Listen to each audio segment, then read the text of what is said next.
Construction package के बाद हुकूमत ने इंडस्ट्री के लिए भी एक पैकेज दिया था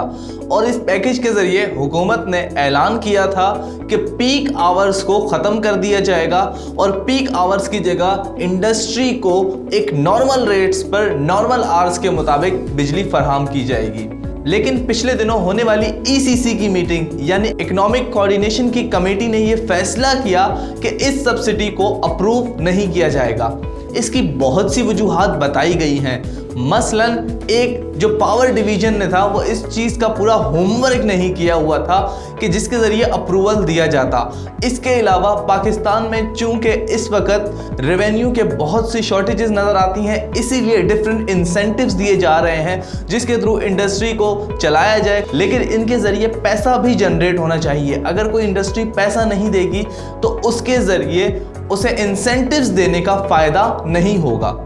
इसी तरह से ECC के मुताबिक अगर रेवेन्यू के अंदर इजाफा नहीं हो रहा है तो इसका मतलब है कि जो सब्सिडीज़ दी जा रही हैं वो गवर्नमेंट अपनी जेब से दे रही है और उन गवर्नमेंट्स की सब्सिडी के ज़रिए प्रॉफिट आना चाहिए। गवर्नमेंट्स को इदारों के ज़रिए टैक्स के अंदर इजाफा आना चाहिए, एक्सपोर्ट्स बढ़नी चाहिए। अगर वो तमाम काम नहीं होंगे तो उसके ज़रिए इसके अप्रूवल में मुश्किलात आ सकती हैं। 9.5 बिलियन की जो सब्सिडी दी गई थी,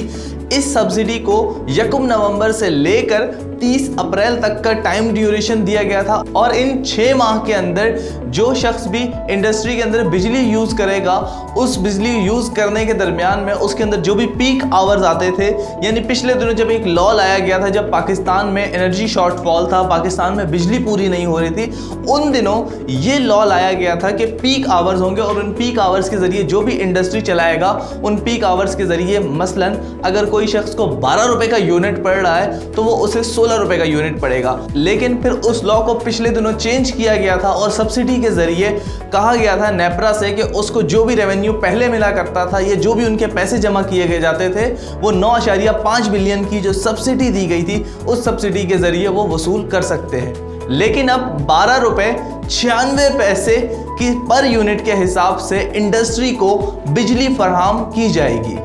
जो वजूहात सामने आई थी उन वजूहात के अंदर एक वजह यह भी थी कि गवर्नमेंट की जानिब से ये भी कहा जा रहा था, जो मिनिस्ट्री थी उस मिनिस्ट्री की जानिब से कहा गया था कि बहुत से इश्यूज़ हैं, लाइन के इश्यूज़ हैं, सप्लाई के इश्यूज़ हैं, पूरा फ्रेमवर्क तय करना पड़ेगा और उसके बाद ही इन चीज़ों का अप्रूवल दिया जा सकता है। याद रहे ये जो पीक आवर और पीक ऑफ रेट जो होते थे ये कई साल पहले लॉ आया गया था जब पाकिस्तान में तकरीबन 10,000 मेगावाट का शॉर्टफॉल था और उस शॉर्टफॉल को दूर करने के लिए डिफरेंट प्रोजेक्ट्स लगाए गए थे। इस वक्त तकरीबन सिस्टम में 10,000 मेगावाट के करीब का सरप्लस मौजूद है जो कि डोमेस्टिक, कमर्शियल और इंडस्ट्री के लिए यूज़ किया जा सकता है। और तकरीबन इसी हवाले से सर्कुलर डेट भी हमने पिछले दिनों देखा था कि काफ़ी ज़्यादा बड़ा है क्योंकि हुकूमत ने IPPs के साथ जो मुआहदे किए हैं उसके मुताबिक वो कैपेसिटी चार्जेस इस वक्त दे रहे हैं और उन कैपेसिटी चार्जेस की वजह से तकरीबन 2.35 ट्रिलियन का सर्कुलर डेट इस वक्त पाकिस्तान पे मौजूद है।